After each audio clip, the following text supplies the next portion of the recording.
ವೀಕ್ಷಕರೇ, ಇವತ್ತು ಕನ್ನಡಪ್ರಭದ ಮೊದಲ ಸುದ್ದಿ ಯಾವುದಿದೆ ಅಂತ ನಾವು ಗಮನಿಸೋದಾದ್ರೆ, ಸಣ್ಣ ವರ್ತಕರಿಗೆ ಜಿಎಸ್ಟಿ ನೋಟಿಸ್ಗಳ ವಿರುದ್ಧ ಎಸ್ಬಿಐ ಇದೀಗ ವಾರ್ನಿಂಗ್ ಮಾಡಿರೋದು. ಇದೇ ಮೊದಲ ಬಾರಿ ಈ ರೀತಿಯಾಗಿ ವಾರ್ನಿಂಗ್ ಅಂತ ಮಾಡ್ತಾ ಇದೆ. ಸೊ ಏನು ವಾರ್ನಿಂಗ್ ಮಾಡಿದೆ, ಏನೇನು ಹೇಳಿದೆ ಅದನ್ನು ನೋಡೋಣ. ಇಂಥ ಕ್ರಮದಿಂದ ಮತ್ತೆ ಕ್ಯಾಶ್ಗೆ ಮೊರೆ ಹೋಗ್ಲಾಗತ್ತೆ. ಮೊದಲ ಸಲ ರಾಷ್ಟ್ರೀಯ ಸಂಸ್ಥೆ ಎಚ್ಚರಿಕೆಯನ್ನು ಕೊಟ್ಟಿರೋದು. UPI ವಹಿವಾಟಿನ ಮೊತ್ತ ಆಧರಿಸಿ ಕರ್ನಾಟಕದಲ್ಲಿ ವಾಣಿಜ್ಯ ತೆರಿಗೆ ಇಲಾಖೆಯು ಸಾವಿರಾರು ಸಣ್ಣ ವರ್ತಕರಿಗೆ ಜಿಎಸ್ಟಿ ನೋಟಿಸ್ ಜಾರಿ ಮಾಡಿರುವ ಹೊತ್ತಿನಲ್ಲೇ ಇಂಥ ತೀವ್ರತರ ನಿಷ್ಕರ್ಷ ಕ್ರಮವನ್ನು ಆರ್ಥಿಕತೆಯು ಮತ್ತು ನಗದು ವಹಿವಾಟಿಗೆ ಮುಖ ಮಾಡೋದಕ್ಕೆ ಕಾರಣವಾಗಬಹುದು ಅಂತ SBI ರಿಸರ್ಚ್ ತನ್ನ ವರದಿಯಲ್ಲಿ ಎಚ್ಚರಿಕೆಯನ್ನು ನೀಡಿದೆ. ಜಿಎಸ್ಟಿ ನೋಟಿಸ್ ವಿರೋಧಿಸಿ ಕರ್ನಾಟಕದಲ್ಲಿ ಸಣ್ಣ ವ್ಯಾಪಾರಿಗಳು UPI ಮೂಲಕ ಹಣ ಸ್ವೀಕಾರವನ್ನು ನಿರಾಕರಿಸ್ತಾ ಇದ್ದಾರೆ. SBI ಏನು ಹೇಳ್ತಾ ಇದೆ ಅಂದರೆ, GST ನಿಯಮ ಜಾರಿ ವೇಳೆ ಸಮತೋಲಿತ ತೆರಿಗೆ ಅನ್ನೋದು ಅಗತ್ಯವಾಗತ್ತೆ. UPI ವಹಿವಾಟಿನ ತೀವ್ರತರದ ನಿಷ್ಕರ್ಷೆಯಿಂದ ಕಷ್ಟ ಆಗತ್ತೆ. ಇದರಿಂದ ಆರ್ಥಿಕತೆ ನಗದಿನ ಕಡೆ ಹೋಗುವಂತ ಅಪಾಯವೂ ಕೂಡ ಇದೆ. ಸಣ್ಣ ವರ್ತಕರನ್ನ ಸಬಲೀಕರಣ ಮಾಡಿದರಷ್ಟೇನೆ ದೀರ್ಘ ಅವಧಿಯಲ್ಲಿ ನಮಗೆ ಯಶಸ್ಸು ಸಿಗುತ್ತೆ. ಕರ್ನಾಟಕದಲ್ಲಿ GST ಗದ್ದಲದ ನಡುವೆ ವರದಿ ಪ್ರಕಟ ಆಗಿದೆ. ನೋಡಿ, ಈಗಾಗಲೇ ಎಲ್ಲರೂ ಈ ಫೋನ್ ಪೇ, ಗೂಗಲ್ ಪೇ ಅಂತೆಲ್ಲ ಯೂಸ್ ಮಾಡ್ತಾ ಇದ್ರು. ಇದನ್ನು ನಾವು digital India, make in India ಈ ಥರದ ಕಾನ್ಸೆಪ್ಟ್ಗಳಲ್ಲಿ ಎಲ್ಲರೂ ಫೋನ್ಪೇ ಹಾಗೆಯೇ ಗೂಗಲ್ ಪೇ ಎಲ್ಲವನ್ನು ಮೊಬೈಲಲ್ಲೇ ಬಳಕೆ ಮಾಡ್ಕೊಳ್ತಾ ಇದ್ರು. ಸ್ವಲ್ಪ ವರ್ಷಗಳ ಹಿಂದೆ ನಾವು ನೋಡಿದಾಗ ನಮ್ಮ ಹತ್ರ ಈ ಮೊಬೈಲ್ ಯೂಸ್ ಮಾಡೋದಕ್ಕೆ ಆಗ್ತಾನೇ ಇರಲಿಲ್ಲ. ಅಯ್ಯೋ, ಮೊಬೈಲಲ್ಲಿ ಹೆಂಗಪ್ಪ ಯೂಸ್ ಮಾಡೋದು, ಅದು ಹೇಗೋ ಏನೋ ಆಗಲ್ಲ ಅಂತ ಹೇಳಿ ಎಲ್ಲ ಕ್ಯಾಶ್ ಯೂಸ್ ಮಾಡ್ತಾಯಿದ್ರು. ಬಟ್ ಇತ್ತೀಚಿನ ದಿನಗಳಲ್ಲಿ ನಿಮಗೆ ಹೆಂಗಾಗ್ಬಿಟ್ಟಿದೆ ಅಂದರೆ, ಯಾರನ್ನು ಕೇಳಿ ನೀವು ಅವ್ರ ಹತ್ರ 10 ರೂಪಾಯಿ ಕೂಡ ನೋಟಿಲ್ಲ ಅಂತ ಹೇಳ್ತಾರೆ.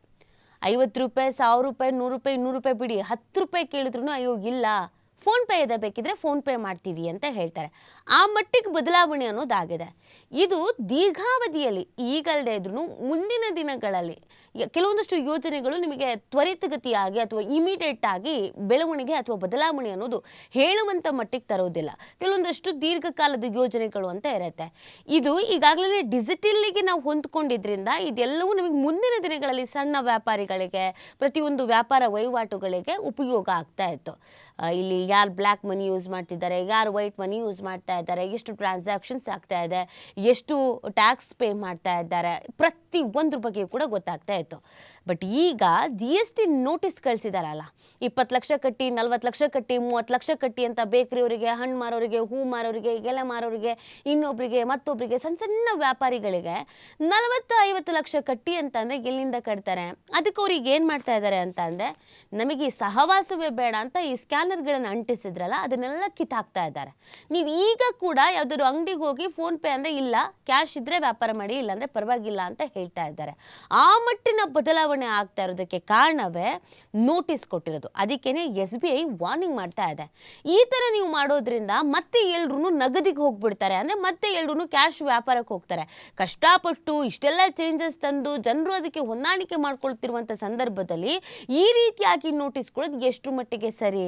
ಮತ್ತೆ ಅವರು ನಗದು ವ್ಯಾಪಾರ ವಹಿವಾಟನ್ನೇ ಮಾಡೋಕ್ಕೆ ಶುರು ಮಾಡ್ತು ಅಂತಂದರೆ ಸಮಸ್ಯೆ ಆಗತ್ತಾ ಆಗಲ್ವಾ ಅನ್ನೋದು ಪ್ರಶ್ನೆ ಆಗಿದೆ. ಇದನ್ನು ವರದಿ ಮುಖಾಂತರವಾಗಿ ಹೇಳೋದ್ರ ಜೊತೆಗೆ ಎಚ್ಚರಿಕೆಯನ್ನು ಕೂಡ ನೀಡಿದೆ. ಸೊ ಇದಕ್ಕೆ ಸಂಬಂಧಪಟ್ಟಂತೆ ಏನು ಕ್ಲಾರಿಟಿ ಕೊಡ್ತಾರೆ, ಅದಕ್ಕೆ ಯಾವ ರೀತಿಯಾದಂಥ ಬದಲಾವಣೆಯನ್ನು ತರ್ತಾರೆ, ಬದಲಿನ ವ್ಯವಸ್ಥೆಯನ್ನು ಮಾಡ್ತಾರೆ ಅನ್ನೋದನ್ನು ಕಾದು ನೋಡಬೇಕಾಗತ್ತೆ.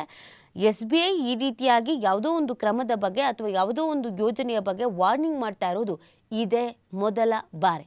ಮೊದಲ ಸಲ ರಾಷ್ಟ್ರೀಯ ಸಂಸ್ಥೆ ಒಂದು ಈ ರೀತಿಯಾಗಿ ಎಚ್ಚರಿಕೆಯನ್ನು ಕೊಡ್ತಾ ಇದೆ ಅಂತ ಅಂದರೆ ಯಾವ ಮಟ್ಟಿನ ಪರಿಣಾಮ ಬೀರಿದೆ, ಯಾವ ಮಟ್ಟಿಗೆ ಬದಲಾವಣೆ ಆಗ್ತಾ ಇದೆ ಅನ್ನೋದನ್ನು ಕೂಡ ನಾವಿಲ್ಲಿ ಗಮನಿಸಬೇಕಾಗತ್ತೆ. ಈಗ ಒಮ್ಮೆಲೆ ಎಲ್ಲರೂ ನಮಗೆ ಫೋನ್ಪೇ ಬೇಡ, ಗೂಗಲ್ ಪೇ ಬೇಡ ಅಂತ ನಿರ್ಧರಿಸಿರೋದ್ರಿಂದ, ಕ್ಯಾಶೇ ತನ್ನಿ ಅಂತ ಹೇಳಿರೋದ್ರಿಂದ ಮತ್ತೆ ಈಗೆಲ್ಲ ATMಗೆ ಹೋಗೋದು, ATMಲ್ಲಿ ಹಣ ಡ್ರಾ ಮಾಡೋದು, ಹಣದ ವಹಿವಾಟನ್ನೇ ನಡೆಸೋದು, ದಾಖಲೆ ಇಲ್ಲದ ಹಣಗಳನ್ನು ಬಳಕೆ ಮಾಡೋದು, ಈ ಥರದ್ದೆಲ್ಲ ಆಗುತ್ತೆ. ಚಿಕ್ಕದಾಗಿ ಶುರುವಾದ್ರೂ ಕೂಡ ಅದು ಮುಂದೆ ಎಫೆಕ್ಟಿವ್ ಆಗಿ ದೊಡ್ಡ ಮಟ್ಟದಲ್ಲಿ ಬದಲಾವಣೆ ಅನ್ನೋದಾಗತ್ತೆ. ಸೊ ಇದಕ್ಕೆ ಸಂಬಂಧಪಟ್ಟಂತೆ ಕಡಿವಾಣವನ್ನು ಹಾಕಬೇಕು, ಸರಿ ಮಾಡಬೇಕು ಅನ್ನೋ ಸೂಚನೆಯನ್ನು ನೀಡಲಾಗಿದೆ. ಬಟ್ ಇದರಲ್ಲಿ ಒಂದಷ್ಟು ಕನ್ಫ್ಯೂಷನ್ಸ್, ಇದು ಕೇಂದ್ರದವ್ರು ಹೇಳಿದ್ದು, ಇದು ರಾಜ್ಯದವ್ರು ಹೇಳಿದ್ದು, ಇದು ನಮಗೆ ಸಂಬಂಧಪಟ್ಟಿಲ್ಲ, ಇದು ಅವ್ರಿಗೆ ಸಂಬಂಧಪಟ್ಟಿಲ್ಲ ಅಂತ ಇದನ್ನು ಕ್ಲಾರಿಟಿಯೊಂದಿಗೆ ಕ್ಲಿಯರ್ ಮಾಡಬೇಕಾಗಿರೋದು ಬಹಳ ಉತ್ತಮ. ಇನ್ನು ಮುಂದಿನ ಸುದ್ದಿ ಏನಿದೆ ಅಂತ ನಾವು ನೋಡೋದಾದರೆ, ಇದೇ ಸಂದರ್ಭದಲ್ಲಿ ಕಾಂಡಿಮೆಂಟ್ಸ್ ಮತ್ತು ಬೇಕರಿಲಿ ಇವತ್ತು ಮತ್ತು ನಾಳೆ ಹಾಲು, ಕಾಫಿ, ಚಹಾ ಇದ್ಯಾವುದನ್ನು ಮಾರಾಟ ಮಾಡಲ್ಲ, ಬಂದ್ ಮಾಡ್ತೀವಿ ಅಂತ ಹೇಳಿರೋದು. ಪೇಟಿಎಂನಿಂದ ಪಡೆದ ಹಣಕ್ಕೆ ತೆರಿಗೆಗೆ ಗರಂ ಆಗಲಾಗಿದೆ. ಇವತ್ತು ಕಪ್ಪು ಪಟ್ಟಿಯನ್ನು ಧರಿಸಿ ಕಿಡಿಕಾರಲಾಗುತ್ತೆ, ನಾಳೆ ಮುಷ್ಕರ ಮಾಡ್ತೀವಿ ಅಂತ ಹೇಳ್ತಾ ಇದ್ದಾರೆ. ಸಣ್ಣ ವ್ಯಾಪಾರಿಗಳಿಗೆ ಸರಕು ಮತ್ತು ಸೇವಾ ತೆರಿಗೆ ಜಿಎಸ್ಟಿ ನೋಟಿಸ್ ವಿರೋಧಿಸಿ ಕರ್ನಾಟಕ ರಾಜ್ಯ ಕಾರ್ಮಿಕರ ಪರಿಷತ್ ಪ್ರತಿಭಟನೆಗೆ ಕರೆ ನೀಡಿರುವಂತಹ ಹಿನ್ನೆಲೆಯಲ್ಲಿ ಬುಧವಾರ ಮತ್ತು ಗುರುವಾರ ಬೇಕರಿ ಹಾಗೂ ಕಾಂಡಿಮೆಂಟ್ಸ್ ಸೇರಿದಂತೆ ವಿವಿಧ ಹಾಲು, ಕಾಫಿ, ಚಹಾ ಮತ್ತು ಹಾಲಿನ ಇತರ ಉತ್ಪನ್ನಗಳ ಮಾರಾಟದಲ್ಲಿ ವ್ಯತ್ಯಯ ಆಗುವಂತ ಸಾಧ್ಯತೆ ಇದೆ. 1% ತೆರಿಗೆ ಮಾತ್ರ ಪಡೆದು ಬಿಟ್ಬಿಡಿ ಅಂತ ವ್ಯಾಪಾರಿಗಳು ಹೇಳ್ತಾ ಇರೋದು.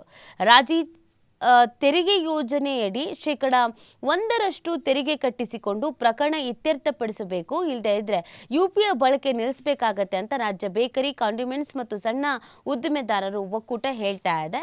ಈಗ ಪ್ರತಿಭಟನೆ, ಹೋರಾಟ, ಕಪ್ಪು ಪಟ್ಟಿ ಧರಿಸ್ಕೊಳ್ತೀವಿ, ಕಾಫಿ ಟೀ ಮಾರಲ್ಲ ಅಂತೆಲ್ಲ ಹೇಳ್ತಾ ಇರುವಂಥ ಹಿನ್ನೆಲೆಯಲ್ಲಿ ಇದು ಯಾವ ರೀತಿಯಾಗಿ ಎಫೆಕ್ಟ್ ಆಗತ್ತೆ, ಇದಕ್ಕೆ ಸಂಬಂಧಪಟ್ಟಂತೆ ಯಾರಾದರೂ ಅಧಿಕಾರಿಗಳು ಅಥವಾ ಯಾರಾದರೂ ಮಾತುಕತೆಯನ್ನು ನಡೆಸ್ತಾರಾ, ಸಂಧಾನ ಮಾಡ್ತಾರಾ, ಮನವರಿಕೆ ಮಾಡಿಕೊಡ್ತಾರಾ, ಬಿಡಿಸಿ ಹೇಳ್ತಾರಾ, ಇದನ್ನು ಹೇಗೆ ಸರಿ ಮಾಡ್ತಾರೆ, ಏನೇನಾಗತ್ತೆ ಅನ್ನೋದನ್ನು ನೋಡಬೇಕಾಗತ್ತೆ.